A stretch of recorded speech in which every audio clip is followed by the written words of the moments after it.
Right. All right. Permission now. Yeah, we have. Yeah, exactly. The permissions for recording now is always fun. Welcome everybody. Welcome to the live stream. Welcome to the replay. If you're here later, thank you for joining us. We're going to give people a few minutes here to jump in, just to make sure that everybody who wants to get in is able to do so. I hope that your week is going well. This is actually a different time here for us. We usually do these in the afternoons, and so we're trying out a different time frame here. We're trying out a 10 a.m. So it'll be interesting to see how our engagement shifts and all that good stuff, as we shift things up here. But as people do join, good. I'm glad to see that some people. I was getting. I always get messages a little bit just before the thing starts, but I'm glad to see that people are able to join in.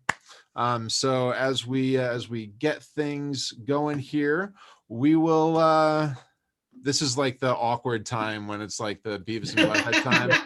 Let people trickle in. And, hey, but you can only say that so many times. Yeah, exactly right. But I was a performer for so long that I'm terrified of dead air. Oh, wow. So you gotta fill the space. You got a good dad joke you can share with the group or something, right? Oh, I'm sure, but yeah, right, exactly. My sister actually gave me a book of dad jokes that I used to carry around with me, just in case I needed one, right? But go grab it. Where is it at, right? Yeah, exactly, right. But anyway, we will kick things off here. So thank you so much for joining us today for today's community table discussion: video marketing for business owners, what to do, how to do it, and why. My name is Ian Campbell. I'm the CEO of Mission Suite, and joining me again today is Dean Isaacs, founder and CEO of Vantage Group. And today we also have Beth Klepper, founder and CEO of Mainstream Video Production. Before we jump in, just to address a couple housekeeping items, we're going to be taking questions throughout the session today. We will be opening it up, of course, to Q&A at the end as well. But as things pop up, definitely let us know. If you have questions, please use the Q&A feature in the Zoom Zoom's software, right? So that's going to help us to kind of keep everything streamlined, so we're not looking at the chat and the queue and everything else, right? So we try to keep them in that Q&A feature as much as possible. Introducing our panelists here. Again, Dean is a serial entrepreneur here. He's got over 20 years of hands-on business growth, sales, and marketing experience. He works with B2B companies across the U.S. that range from startups to Fortune 500. His passion is helping small and mid-sized businesses achieve their growth goals by developing and implementing high-impact sales, marketing, and growth strategies.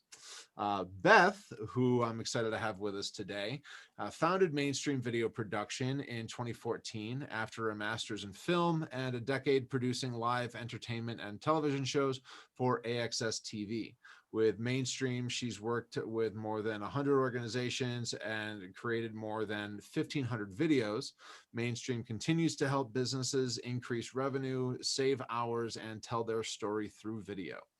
Mainstream specializes in full service production, think storyboarding, shooting, and editing, and supports those who want to DIY their videos through Mainstream's online video marketing 101 course. And as a DIYer, I always appreciate stuff like that. But Dean, Beth, thanks for being here again. Of course. Yeah, absolutely. Excited. Yeah, for sure. So Beth, since this is your first time with us here today, do me a favor and let's start with you. Kind of, obviously, I read some pieces of your bio that you sent us for the Referral Bench podcast back a while ago, but you somehow left out string cheese incident, so you didn't have to pronounce it this time. That was a challenge. I'm not gonna lie. Yeah. And as a jam band connoisseur, I was pretty ashamed at that, but it was a very ironic faux pas for sure. Yeah, right, exactly. But can you kind of give us a little bit more background? Take a minute or two and kind of give us a little bit more about who you are and why people should be listening to you. Is always the thing that we look at. I know, credibility, right? Ethos, right? So Yes, my bio kind of explained. It's funny because now, from the dates you mentioned, my business is 7 years old. So I've almost, not quite, but almost been doing videos for businesses longer than I was in television. So I look at my career in kind of three main parts. One is the communication piece. I feel that actually my body of study and what I care about more than anything in the world is communication. I think that's what makes the world go round. I think we all saw that very vividly last year. It's all about messages, how they're received, which ones stick. I just happen to think video is the most powerful communication tool we have available. So I've always just been super, it always has just gotten underneath my skin. It's always taught me things, stories have taught me things, and I've always loved it. So I knew early on I wanted to work in that industry in some capacity, and it's just evolved as I have evolved as a human being, of course. So, I worked in television, and that's where getting my master's degree was. I joke that it was a degree in theory. We never touched a camera. We never did a production. We wrote about film, which is, I still think that's a great place to spend your classroom time, because every job I've been on since, every production is different. There's different nuances. And so spent a lot of time just thinking really from the high theory level about how we think about messages. My area of expertise was audiences.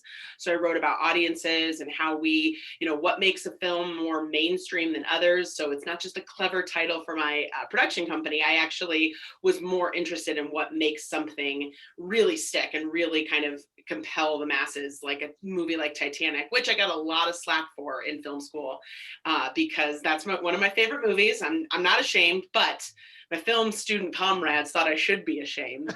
And but it was always understanding, what is it that's going to bring those mass audiences in. So after that, doing the career in TV, working for the cable network for over 8 years, it was learning that, what does it actually take to create a production? How do you think about the camera and the message and where it's going to go? That was really what I learned there. And then now in the last 7 years, having mainstream, we learn about it. Those things are the camera, the position, the lighting, all of that's really important. But the main thing that has been different is we had a trafficking department and we had a programming department. So at the network, the programming department would say, hey, we've decided, we've had 20 meetings and we're going to run a Def Leppard Day of Hysteria. And so we need you to make, meaning we've got all these concerts we did with Def Leppard. The network I worked at did music, hence the string cheese incident reference earlier.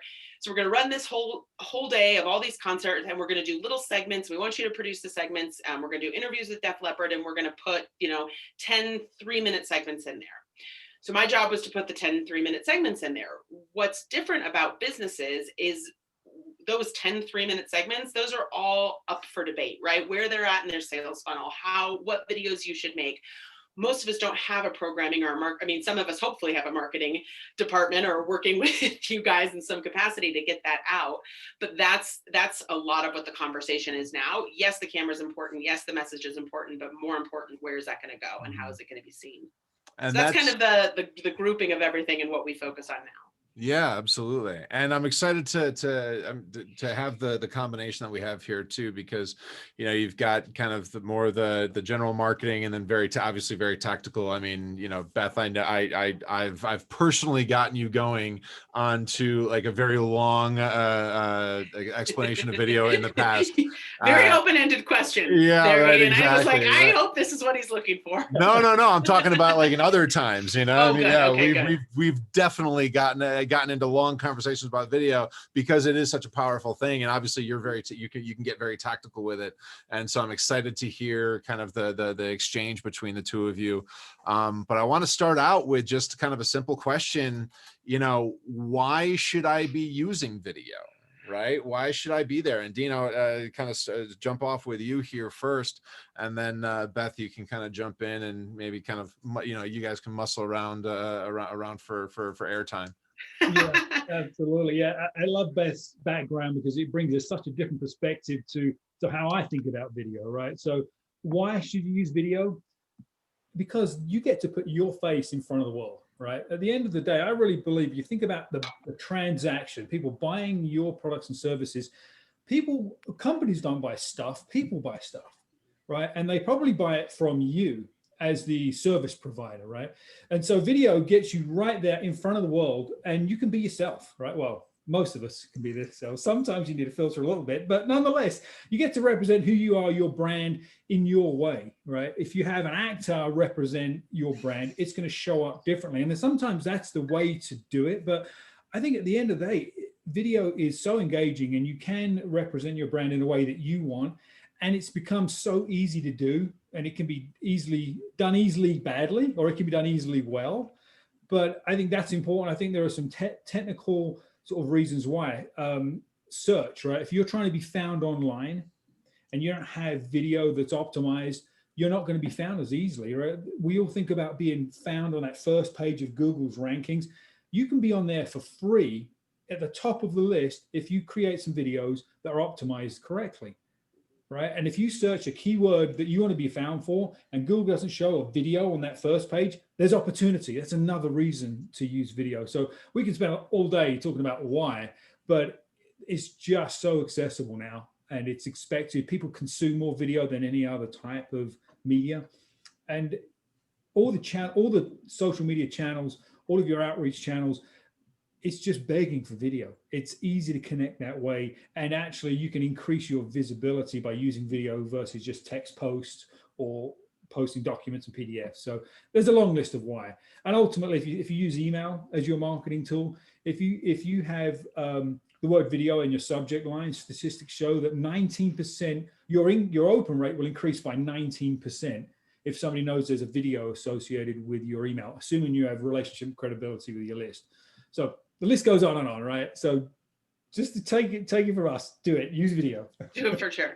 And I would say yes, and all of those things. And, my biggest thing with, obviously the biggest opportunity, there's a lot of opportunities for videos, and there's a lot of different types of video. And I think, and I love the statistics, and I use them all the time in our presentations, and they group a lot of advertising and, content. And I think for me, the biggest reason to put yourself on video, obviously doing all the other things that Dean mentioned, but putting yourself on video, at least 70% of communication is nonverbal. We know that if we can get on a phone call with someone, it's better than having sent an email. We know that if we can get an in-person meeting, even if it's on Zoom, it's better. And so video is going to let your personality come to life. It's going to let, your message have so much more meaning and land where you want it to land. So just using kind of some common sense about how we communicate. We know that if we could get in front of someone as a salesperson or someone who's trying to drive revenue, we know video can help us do that. Yep. Nice. So you've mentioned a couple of places already, things like email and social and whatnot, but where else? I mean, what are some of the places that we may not be thinking about that we should or can be using video?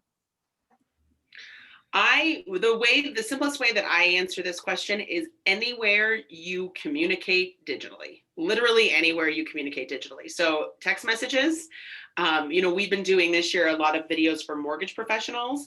And so, if you get a phone call from somebody asking you the same question for the 100th time that you've answered about escrow or whatever it is, and you have a video, pop it in a text message and say, hey, I'm in a meeting. Here's a quick video to learn about, to answer that question.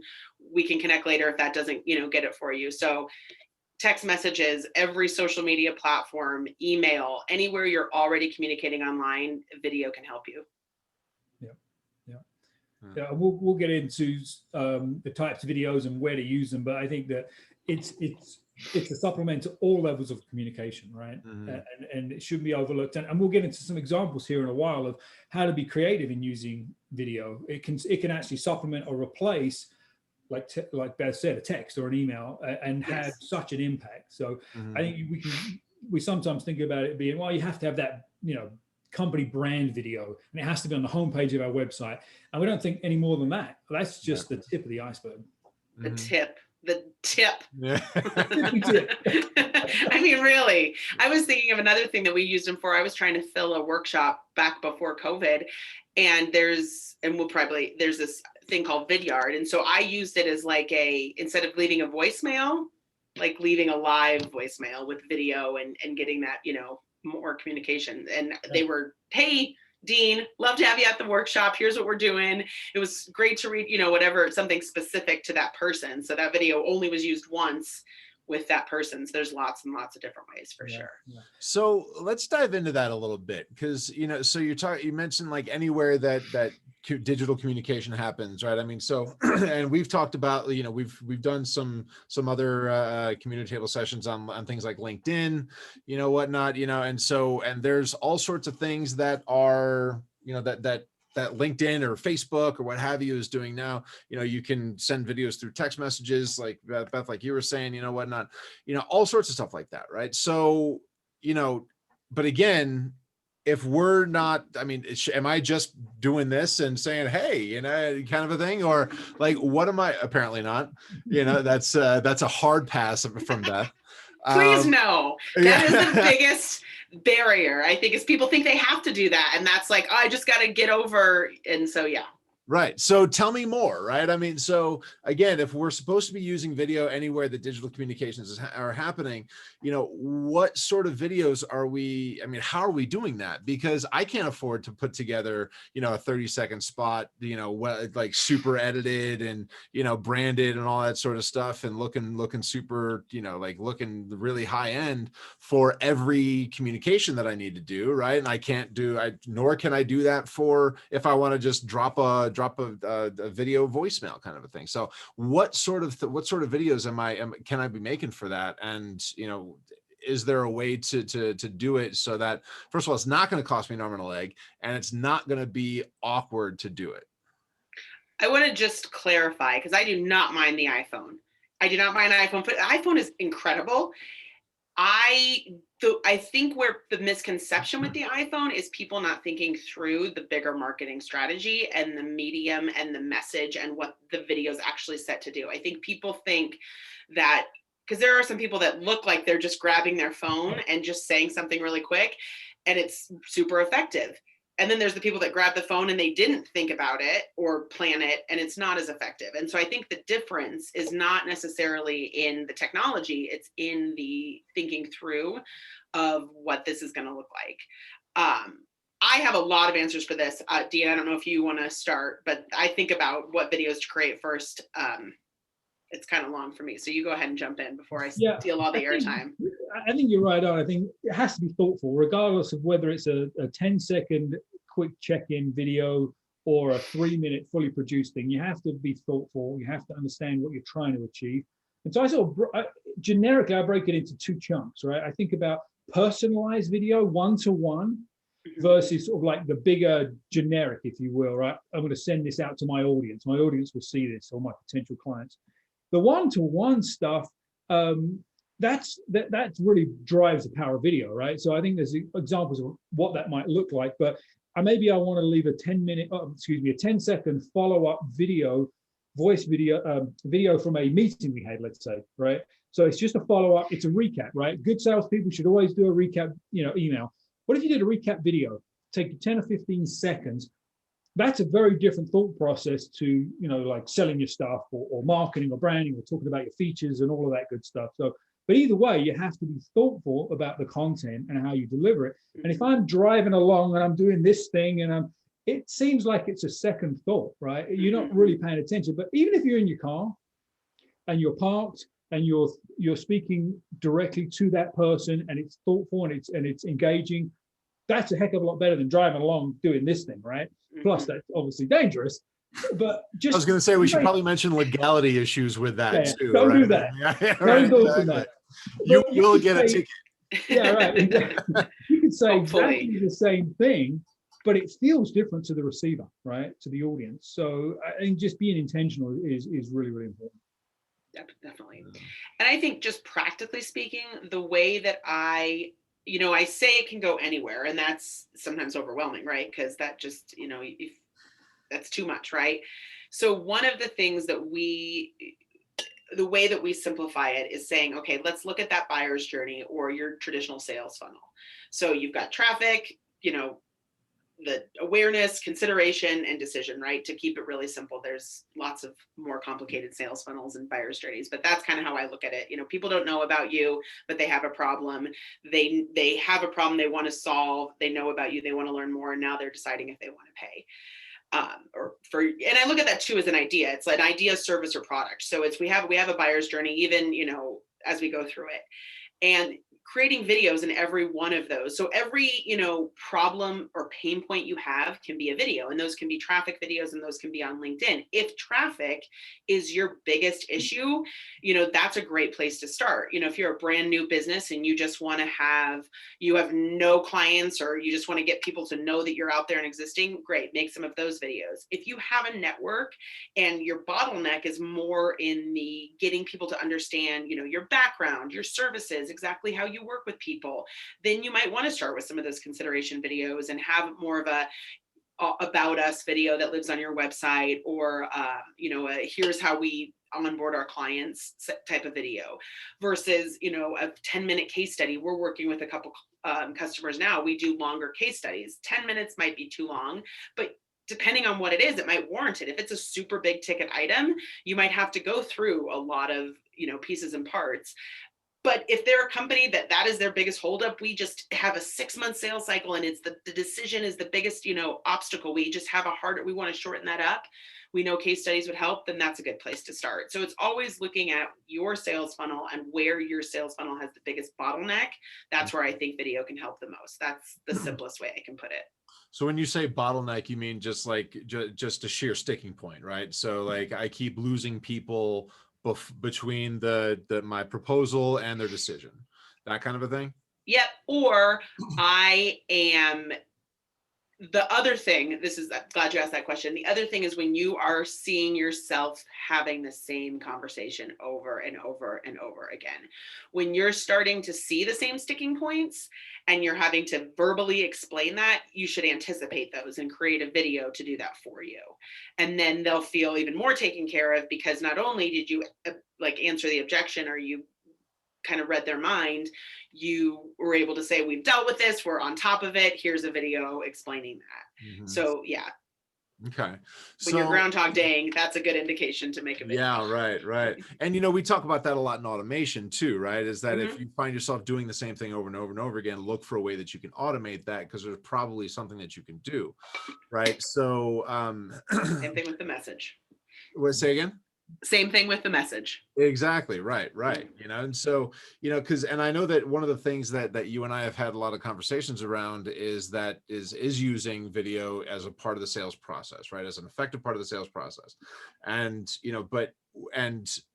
so some of the things that you both have mentioned today is that, you can use it as like a video voicemail, for example, but doesn't that get a little awkward, right? If I've if I'm pursuing somebody that I've been talking to and shooting emails to and whatnot, and then all of a sudden, he gets a video of me and I'm like, hey, John, I hope you're doing well. It's been a while since we talked, like that kind of a thing. Isn't that like, does it turn into a bit of a shock to the system when that happens? Or, cause I mean, I feel like I would feel awkward in doing that. And I'm willing to bet that other people would too. So I'm interested to hear like how you can kind of get around that or still use it in an effective way without feeling like, dude, I'm not doing that, Yeah. Dean, you want to take that? We don't want to make Ian feel uncomfortable. I'm chucked right here. The first thing I would say is it's not about you, right? It's about your prospect, right? So it may feel awkward in doing it, but if it sets you apart from the competition, from the crowd, it's going to make a big difference, right? They're going to say, holy cow, I didn't expect that. That was great, or that was weird. It doesn't matter what they think. They just will remember you for doing it and the effort that you put in. So I think a lot of being in front of the camera is about what we think and our own personal feels and limiting beliefs and all of this stuff between our ears. It's not about us, guys. It's about the audience, right? You're trying to add value to their world at some level. So I would say, who cares? Do it anyway, right? So well said. If you're in a competitive environment, if you're a salesperson sending the follow-up email, you're going to lose anyway, right? You're already behind the sales curve. So that's another whole conversation about how to sell. But nonetheless, the personalization, the time, the effort, the thoughtfulness that goes into doing that, even if it's a 20-second video, you'll win deals because of that. Right. And I'll also push I think that's beautifully said. I couldn't have said it better myself. The only thing I would add is it's awkward to ask for the business too. It's awkward to ask why they don't want to buy from you. Sales can be awkward, and the good ones get over the awkwardness and they do what it takes. So I think 100% you're going to stand out, even if it feels a little bit awkward. Yeah. Yeah. That's so basically get over yourself is what you both. You know, I'm working on that. That's sort of what I've been doing more with my tips for being on camera is just get over it. But I think there's more to it than that. But I think, as Dean said, it is more about them. You know, you have something that's going to help them, and you have to find a way to get noticed in the sea of everybody that's trying to get them things. Yeah. And that's going to do it for you for sure. Yeah. It's going to be because it's awkward, probably, right? They're going to be like, what is this from Ian? What a yeah. But they're going to remember it. Yeah, absolutely. Absolutely. So talk to me a little bit about editing, right? So, because again, a lot of these things are, you know, editing and obviously Beth, you can speak to exactly how much effort goes into editing. You know, like I do weekly videos and most of them are edited and whatnot. And I've got it down to like a 30-minute process that I can edit a video in, right? But it took me a while to get that process down. And, you know, I know exactly what to look for. Everything is relatively well templatized, you know, what have you, right? But I mean, how well edited does my stuff need to be in order to make it effective, whether it's a brand video, or it's a sales video, or if it's just a, you know, video voicemail, you know, things like that. Like what do I need to focus on for that? Great question. What are you using Animoto still, or did you move on? I'm not using Animoto now. No, not for my weekly videos. I use Animoto for some other things. Yeah. I think this is a good question. I think it depends. I will always say it depends on the video. I think one, shorter is always better. And so if you need to edit more to get it shorter because you took 3 minutes at the beginning to set up, you know, or there's something that needs to be edited out, or there's, you know, stuff that isn't good and it's easy to remove. If it's a voicemail and you're like a video voicemail and you're just, you know, I would say no editing for those. You know, I mean, the most editing I do is, I'll just start over, you know, and trash that clip and go, you know, because you don't want to spend a lot of time. It's just a quick, hey, you know, checking in, seeing, you know, a recap or whatever that looks like. I think editing is something that it just totally depends on the message, and it totally depends on what you're looking for.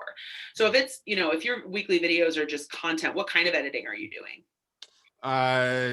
You know, like they're all for you. They're all for YouTube, right? So it's all the kind of latest and greatest YouTube recommendations, like the zoom in, zoom out, you know, pattern interrupts, those types of things, right? So so bringing in stuff like that. And I think it just depends. I always think your videos should have a goal. Mm-hmm. And so whatever whatever the goal is of that video, all decisions need to be made through that. Editing is just such a big question, and because it's you know, if this is a quick video for, like I said, the visual voicemail, then, you know, maybe it's not it doesn't need to be super edited. If you're trying to get someone to pay attention to you who's never paid attention to your brand at all, I think you need a little more pizzazz. Mm-hmm. If you're just trying to educate your network and give great value and stay top of mind, you have a little bit more wiggle room with that editing piece. And then I think it depends on the software that you want to use. And then I think it depends on how much time you want to spend editing. And you're very capable, Ian, but a lot of people waste a lot of time editing. And so sometimes it's better to hire an editor, even on an Elance or a Fiverr, and just have somebody help you do that stuff, so you don't end up spending a ton of time on that, or using the right software that's really consumer grade, like an Animoto or an iMovie that makes it pretty paint by numbers. But I'll always say shorter is better. If you can say something in 5 minutes, say it in 4. All right. And I'll gloss over the fact that that your answer also revealed that you've never actually watched my videos. Is it okay that I'm on like a social media cleanse? It's been a rough year, guys. So we all have to take care of ourselves. Oh man, I love it. So Dean, did you have something to add to that? No, all of the technical aspects of editing, they vary from just redo it to full production, right? And Beth's the expert in that area. But when I think about editing or the quality of the product you want to put out, it's who's going to see it, right? If it's new audience, new prospects, people that don't know, like, and trust you, you want to have it look sharp, right? If you're doing to the other end of that buyer's journey, where you're doing a video voicemail and they know you've already had tons of conversations, a quick thing a thoughtful video on your phone is okay. So really think about how the video is going to be perceived. If it's poorly put together, guess what? That's how they're going to perceive you if they don't already know you. So the higher up the quality food chain, the more help you probably need to put a quality product out. That's true. So, and if I'm hearing you right, you're saying that if this is the first time that someone's ever seen you, then you're better off with a more professional video. But as they get to know you, then things start to get a little bit more personal down the funnel. Is that what I'm hearing you say? I would say it's a big generalization on my part, but yeah, right. If it's going out to a wide audience, and if you're trying to expand your reach and your brand, it needs to look really good. If it's a one-to-one personalized checking kind of thing, you can get away with holding your phone up in front of your face. So just be really considerate of buyer's journey, who's going to see it, what's the intent, right? There's what ifs to all of those, but generally up that sort of hierarchy, broad message, building your brand to strangers, it needs to look good. Sure. Right? And you kind of filter down from there. Sure. So this is a bit of an aside, but how important is captioning to videos these days? Again, captioning, especially on the awareness stuff, super important. Okay. As important as possible. In the scroll, you got, the statistics of the people that watch videos with captions that don't versus ones that don't it's staggering. So if you're creating a video that's going to be on Facebook or on LinkedIn or, where you're kind of relying on the scroll, I think captions are a huge advantage. They're not a deal breaker, but they're a huge advantage. Mm-hmm. Yeah, there are so many statistics that said people watching video with the sound off, right? Yeah. You just think about the last few days of videos you watched online. I would imagine a lot of them, videos off. I'm sorry, the audio's off. Yeah, right. Of course. That's how you can get away with it when you're like in a meeting, Exactly. So just think about how you consume content, right? And your audience is probably doing something similar. Sure. Definitely. Yeah, because and that's an interesting thing too, because there are and this is and Suzanne here has an interesting question too that's going to kind of take this on, but so I edited a video one time for my Rotary Club, and it took me, I think, 2 hours to edit it to caption a 6-minute video. Am I doing something? Apparently I'm doing something wrong, based on Beth's reaction. What? See, and that was a nonverbal, so you never would have got that if we were on the phone. So that's just case in point on video. I think your hesitation, like the very clear pregnant pause, still would have carried. Maybe that would have been in there too. Yeah. But so are there ways to edit it? Suzanne asked specifically, can the iPhone add captions? And that's so those two questions, right? Is there a better way to do it? Clearly I'm doing something wrong if it took me 2 hours to get a 6-minute video captioned, because manually. And can the iPhone do it, or what are some? Well, sure. You typed in the 6 minutes and then put that up as like graphics. What was I using? I think I was using YouTube's caption tool or Facebook's caption tool or something like that. And I would, go through the thing, and the captions are all mismatched. And so I would listen to a little bit of the video, type in the caption, and then listen to more of the video and figure out like that kind of a thing. So your captions you were using the auto tools, because that was going to be my thing, that those usually work for us. Tools. And then it was not work for me. Okay. Yeah. So, and that's there has been disconnects there. Some are better than others. I think YouTube's are very bad and Facebook's are pretty good. I've never really had issues with Facebook's. I mean, it's just like put auto captions on and it's done. Another option is to use a transcription service. So we use a transcription service called Temi.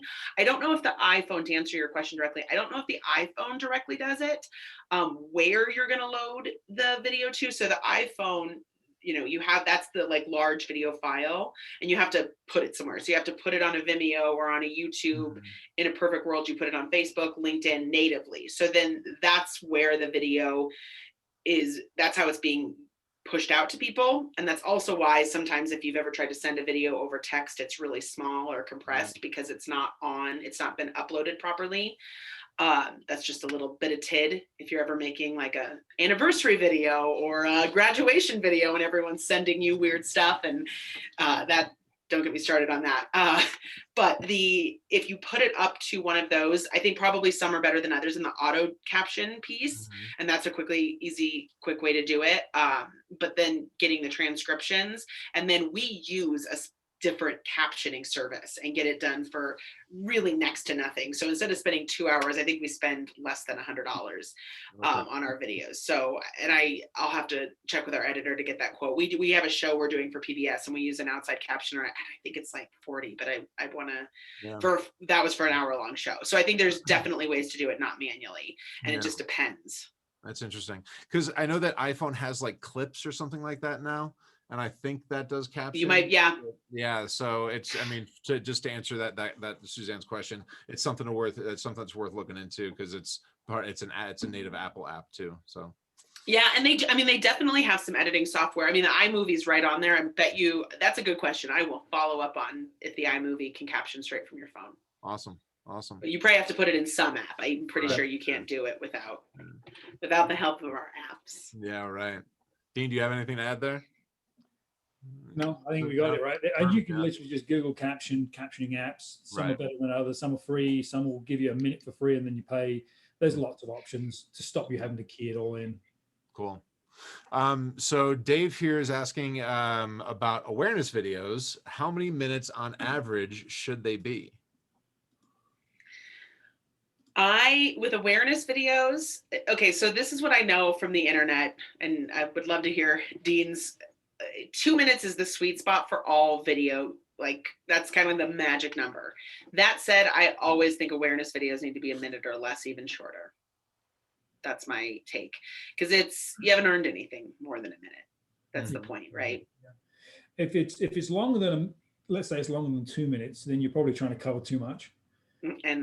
And so just cut that into 2 or 3 videos, right? You can go shoot as much as you want, but short, succinct. Again, think about how you consume, right? You're hearing a stranger tell you about how great they are. You don't want to hear more than a minute or 2, right? So be conscious of how people consume. Totally. And I always look at the awareness video like the cold call. You're never going in, if you were to cold call someone and say, hey, I'm Beth with Mainstream Video Production, you're not going into, you're just trying to get that meeting. That's all you're trying to do. You're not trying to get them to buy into you and your product or service yet. Yes. So same kind of principle. Yeah. I have a client, they're working on a video themselves right now. They've got some help, and they're a software company and they're trying to hire, it's just an awareness video for the software. And the company that put it together almost created 2 videos in one. The first minute was talking about the problems in the industry and here's the solution. And then they rolled right into sort of screenshots and a mini demo. And while that's all great, it ended up being 3.5 minutes. And it's like, those are 2 different videos, right? So use the first minute to create awareness, empathize with the pain in the industry, and that you have a solution. That's done. That's it, right? They know there's a solution. If they want to go on and watch the explainer video, that's another separate thing. And it just didn't feel right when I watched the whole thing. It felt like 2 separate things. So we split them into 2 and it makes a bunch more sense. Definitely. So, and just to be clear here, we're talking about standard marketing or sales funnel awareness, consideration, call to action, not so much on the educational front and using education as an awareness piece, right? As an awareness tool. Or say that again. So, so we've got, you've got the standard marketing funnel of the awareness, consideration, call to action, and then, and so with with awareness that you're kind of introducing yourself and whatnot, but there's also a lot of, there's been a lot of kind of focus in the social media world around using video for educational purposes and using that education as the initial awareness, right? And so, like me teaching you how to build a productive referral network, right? That kind of a thing on video. That's like a YouTube thing. That's, because I've heard things, and this will be interesting to get your response on, but I've heard that, having a 10 to 15 minute video on YouTube, if it's an educationally driven video of me teaching you how to do something, is the kind of the time frame that you're looking for, because YouTube likes the consumption aspect of it, right? So I guess I'm curious, from your perspective, is there a difference there? Is that still too much? Is that, how does that play into it? YouTube is kind of a different animal too from, I think that's kind of how I answer this first. YouTube is just such a different animal because it's search with video. So what I would say to that is whatever you're titling your video in YouTube is actually your awareness piece, right? That's how you're getting people down to that second part of the funnel, which is what that is. People aren't going to necessarily, let's say you put that video somewhere else, like on LinkedIn, whatever the call to action was or the title would be, it might be that educational piece, which would also still have to be nice and good. And the front would have to bring people in, which is also potentially kind of that awareness thing. So I think when we look at that sales funnel, it's always nice and tidy, right? The buyer's journal is this funnel and the buyer's journey is linear. And it's not like that, right? We'll find out if somebody tells me that you're great, I can go look at your video, and I trust Jane more than anyone in the world. So you might have a 10-minute video that Jane told me to watch and I'm going to. If I don't know you and I haven't met you at all, that's a little bit of a different conversation and a little bit of a different kind of answer. So I think that kind of goes into how are you getting people to watch that video more so than what that video length should be, I guess is how I'd answer it. But I'd love to hear what Dean has to say. Yeah, I think you're right on. I think that where the video is and how it's going to be used is really important. If it's going to be posted on social where you're trying to capture eyeballs from the scroll, then short, really tight is important. And that is that sort of demand generation awareness, right? Just super high level. You're probably talking generalities. Maybe it's narrow on a topic, but you're not getting into the weeds. You're not teaching anything. You're sharing your wisdom in a minute or less, or 2 minutes or less. The goal there is with that video to get them to say, I like what Beth's got to say. I want to see more of it. And your call to action is go to the YouTube channel, go to my profile, do something else where they can opt into seeing longer stuff, where they can be educated, because you're not going to educate somebody in a minute. You're going to create curiosity and the desire to want to learn more. So that's, again, part of the purpose. If you're teaching somebody about building their referral network, you can't do that in a minute or two or three or even 5, right? You need more time. So that to me is your credibility building sort of, that's the lead generation phase, right? They went from awareness in the short video to lead gen. They want to learn more. They want to maybe have a conversation with you at that next stage of the funnel. That requires more time or a series of videos that sort of make some sense. Yeah. So that's interesting. So basically what I'm hearing you say is don't maybe thinking about your educational videos is as the awareness piece is flipped, and those are more in the consideration line than in that awareness line. You're still going to have to get into those videos. Yeah. Nobody's going to watch a 10-minute video unless they have some hook to get you in. And it also, well, I mean, obviously the face, but like, it's not enough anymore. You know that, like, more than it's you have to be the subject is everything. The call, all of that's going to factor in. But I also would argue, or I would say that this is why it is so important to have a goal for your video. Do not let the social media channels tell you how to run your business. Great. If you get 1 million views on a 10-minute referral referral thing, that means nothing to you if it doesn't get you a subscription, right? I mean, maybe it does, maybe it doesn't, but the goal is to think about this as a part of your business's strategy. All of the different platforms all have a different here's how to make this platform awesome. And any one of them can work, but it's your goal, right? So, you know, it always has to go back to what do you want to do for you and your business and your life, and then make the videos that complement that, instead of trying to let, you know, YouTube dictate how you live. Yeah. You know, I think that's a really interesting point. Maybe we should spend a few minutes talking about the types of videos for each stage of the funnel. Right? Give the audience some specifics. Yeah. And that was actually going to be, because I know that that's something that I wanted to make sure we touch on, is like, and specifically things that we may not be thinking about naturally, right? Yep. Yeah, absolutely.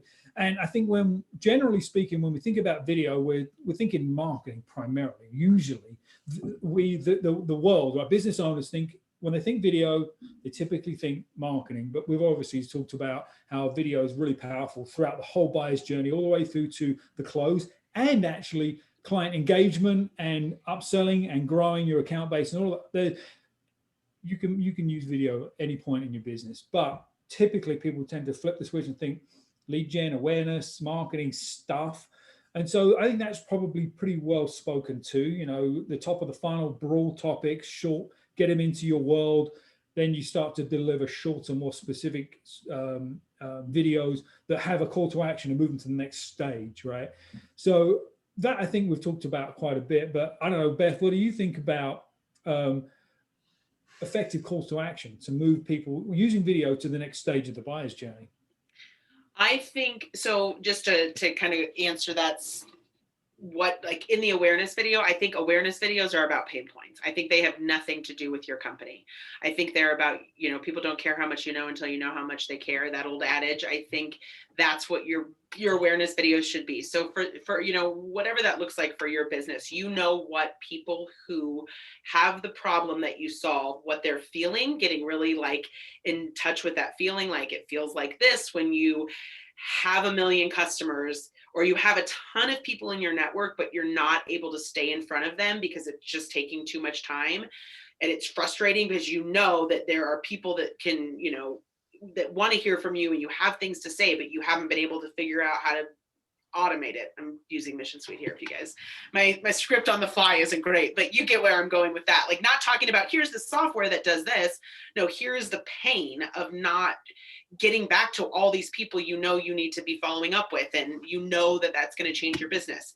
Want to learn more? Come here. So I think it's not even, you know, the call to actions can be really simple. Is want to learn more about, we can help you with that. Come to our website, or come book a consultation. Whatever that looks like in your specific sales funnel is what that, you know, is. And obviously people might want to always vet the website. That's what the website's there for, is so that people can vet it. So having your videos all over your website, no matter what, is great. It just keeps website engagement up. But if in your sales process, the next thing to do is to book a consultation, then call that to action right there. And then include the website, you know, so they can do both. They can go right to Ian, be sold in a week, or they, you know, or opt in. Sometimes it's a better move to have them opt in. It depends on strategies, how to answer that piece. Yep. Good. That's awareness. And then I think for consideration, you just have to think about what, you know, your sales cycle looks like too. So why do you do what you do? You know, why are you uniquely? That's Ian asked me to say, why am I uniquely? So I went into my background about my education, and that I've worked in the industry, and that now I help business owners. That was all very strategic. And you want to keep that up front, right? Because if you have people knowing, then they know why you do what you do, then they know that you're credible. So this is one, just a quick little, I talk about ethos, pathos, and logos. I don't talk about it. This is Aristotle from, you know, years and years past. And that's just like the core components of good persuasion. And ethos is the credibility. Pathos is that appeal to emotion, the why you do what you do. And then logos is logic, appeal to logic. So, you know, what do you sell exactly? So that's all on your website in some capacity. You're having all those conversations in some capacity. So those are consideration videos, and just building that for your audience. And then again, what's the call to action is always get an email if you can. Always be able to drip them, because they might not be, you know, no just means not yet, right? So get their information. In sales. In sales, right? Right. Right. I can say that. Yeah, okay, definitely no means not yet in sales. Not now, not now. Anyway, so get their information, and then, what is obvious, and those conversations are so different, right? The sales conversations you're having in the decision phase are so different than here's how we got started and we've been in business for 25 years. Yeah. So that's kind of how I would firmly put those, like, here are what those videos look like and where they go in the funnel. I think some of the consideration videos specifically, they speak to the particular pain point, right? The prospect is feeling, you use their words, their language. I think that's if you're selling a product, demo videos are good at this phase. Client testimonial videos, we haven't touched on that kind of the types of video, but if you can weave in some client testimonial videos, that's a really good type of video for the consideration phase. ROI conversations, anything about outcomes and benefit and value are good for consideration as well, because those are the things you talk about in the sales process. You can replicate that in a repeatable way using video. So I think just explainer videos, if you're selling services, you don't have a demo, right? But you can have an explainer video, you can have a case study, you can do a customer testimonial. Those are really powerful to keep the momentum going in the sales process. And you can automate that again, right? You got somebody in your CRM, you can set it up where they get these videos periodically, even though you're having these conversations with them. So it just kind of continues to reinforce the story. And if you're selling to a committee, right, there's more than one buyer, getting all of those people, engaged in that video too, then you're sharing your story. You're not relying on somebody internally at the prospect to share your story as well. So I think those can be really, really powerful. And I know we're sort of getting close towards the end of today, so I wanted to touch on a couple of quick ideas for the selling and closing aspect of sales and video. I have a personal sort of thing that I don't just send a proposal. I won't do it. Maybe 5% of the time, I will send it, and there has to be a really good reason. But generally speaking, if the prospect that can't spend 10 minutes with me going through a proposal, how really engaged are they in ready to buy, right? And I'll tell them that. If I have to really call them out, I have no problem in doing so. But in that rare occasion where there is a legit reason, or I've only presented a proposal to one person, I know there's more decision makers, what about creating a video presenting your proposal? Either record the Zoom call or just do a quick summary where you've got the proposal on the screen, you're hitting the highlights, you're explaining the things that always get questions around about price, about delivery, about timing. Do a quick personalized video presenting the proposal and follow up the meeting with that. It can be really, really powerful. And I've seen that work more times than I can care to mention, because then it's just not like, well, what did he say there? And I don't remember how that went. So a good salesperson will always follow up after a proposal presentation. So let's say you did the proposal presentation in person or on Zoom or whatever it is, do a video follow-up, make it personalized, reinforce those things that they care about. Again, is that going to set you apart from the crowd? 100% of the time. 100%, yeah. So there's some different ways to use video in closing deals. Right? Not just top of funnel, but right at the bottom of the funnel can make a massive difference. Big time. And that's the thing. I video above all else will save you time.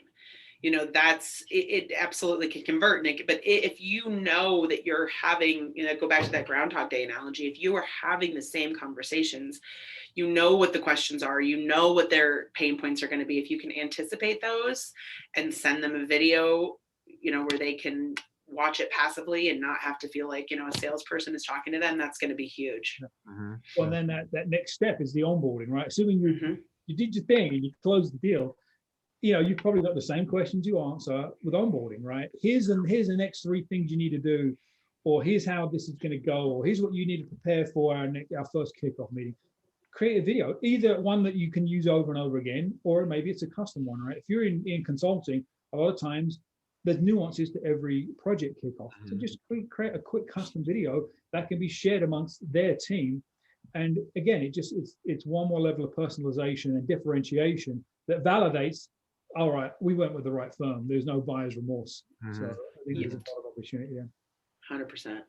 And So I'm going to throw one last thing in here too, because there is a statistic that, and obviously, well, you both have been guests on the Referral Bench podcast. Beth, your episode's coming up like next week, I think. Oh, good. Yeah, but but we had an interview, a guy that was doing an interview that did one of our interviews that was telling us that, there's something like 82% of people are willing to give referrals, but only 7% of salespeople and business development professionals actually ask for them.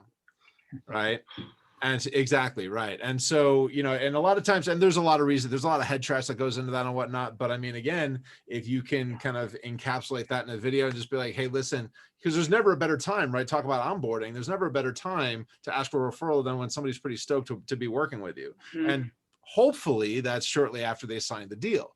Right. And so, if you could, but having that as an option in there to help to actually get more and potentially even all of a sudden that one referral video, that you spend a couple grand creating a super professional video. Hey, if you can share this with so-and-so, what have you, right? All of a sudden turns into 100%, 100% more business, right? So something to that effect. So, another idea that came to mind for me too.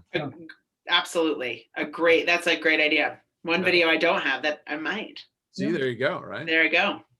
Another easy one is if you're already writing blog posts for your website and you're not doing video, there's your video topics, right? Oh God, yeah. Just speak to the blog post on video, and now you're leveraging your content across multiple channels. And I think that leverage is really, really important. And vice versa, if you're not writing blog posts, which are really important for SEO, but you are doing videos, Ian, you do this, right? You just transcribe it, and all of a sudden you got a written blog post. Yep. So get leverage out of your content, like these, lives, these webinars. If you're doing those, cut them into small snippets. We get 10, 20, 30-second snippets and reuse them all day long. Yep. It's easy, right? If you're producing some kind of content, video should be part of that, and you can get tremendous leverage. For sure. So I see so many people just spending time and money on blog posts, and they never convert that into video. And then they say, I don't know what to say on camera. Yeah, you do. Yeah, right. Yeah, exactly. Right. People say that all the time. And I say your video is 80% of the way. If you are doing any marketing already and doing any sales already, your videos are 80% produced. Mm-hmm. They just need to be put into video form, and you know. For sure. And the other thing, one, and I wish I had her name, a marketing person I worked with several years back challenged me and the people that we were working with to 10 FAQs, 10 should ask questions, and 10 what makes us different. And those, that was 30 videos that I bet all of us could write super easily. Yeah, exactly. Absolutely. And, and to that point, if you're not comfortable writing a script out and you just want to kind of freeball it or just kind of freewheel it. That's what I was looking for. You just want to go for it, then there's things like Otter, right? Otter.ai that are effective. Unfortunately, people have a good sense of humor. But yeah, so there's those options are out there too, right? Definitely. One last question and then we'll wrap up here. So have any of you had an opportunity to send a video to a prospect you have had a phone call with, giving them a visual of who you are while addressing the questions that they had on the call, and how effective is it? So like you send the video before or while you're on the call? So I think it was afterwards, right? Yeah. So once you've had the call, then you send the video out after the call. Yeah. Yep. I've seen it used very effectively. So effectively, I have a good friend that's a real estate agent, and that's a pretty competitive market right now. And he does this really, really well. He uses video very, very well for his industry. He makes him stand out. And it's that personalized, it's that kind of reflecting on the conversation. It's thoughtful. And so I would say do it without question. And again, if you're in a competitive market, it will make you stand out from the crowd every single time. And save you time, especially for someone like a realtor. That's my other, I've been saying that to our realtor. We'll go in and we've been looking for a house, and I'll ask him a question and he'll give me something and it's not enough. And then I'll go find somebody's video that tells it to me the way that and that, like it'd be better if he was making the connection with me. It's a good friend, but it absolutely effective. No. Especially for the questions you get asked again and again and again. Yeah. And don't wait a week to do it, right? Do it that day or the next day, just while it's top of mind for you and it's top of mind for them. Just get it done quickly. Mm-hmm. Awesome. All right. So real quick, last thoughts. Beth, what's one thing that you would like to leave the audience with here today? I would say do one video. Do one video. Even just to go through the exercise of all of we talked about so many different things that are all great and awesome, and then it can be overwhelming. So one video, produce it, meaning write a script or get yourself on camera, think about it, just get it out so that you feel like, okay, I get a little bit of this and now I can go to the next stage. Mm-hmm. Excellent. Yep. Dean, what about you? I would say figure out where that sticking point is in your sales process, where you always hit that objection, you always hit that want to think about it, and see if you can produce a video to help with that. Awesome. Well, Dean, Beth, thank you so much for being here. This was awesome. So fun. We could easily go on for another hour, I'm sure. Oh my God, yes. But, it's my favorite topic. Yeah, right. Oh, but I think some other people have some work to do. So sure. We'll let them go do that. But thank you so much for being here. This will be on YouTube. It'll be on Facebook, we'll be sure to share it around. So and then if you have questions, you can drop them in the comments, and we'll make sure that Beth and or Dean can get answers to those and go from there. So in the meantime, thanks again. Have a great Wednesday and enjoy the day. We'll talk to you soon. Cheers. Thanks, everyone. Thanks, everyone. Bye.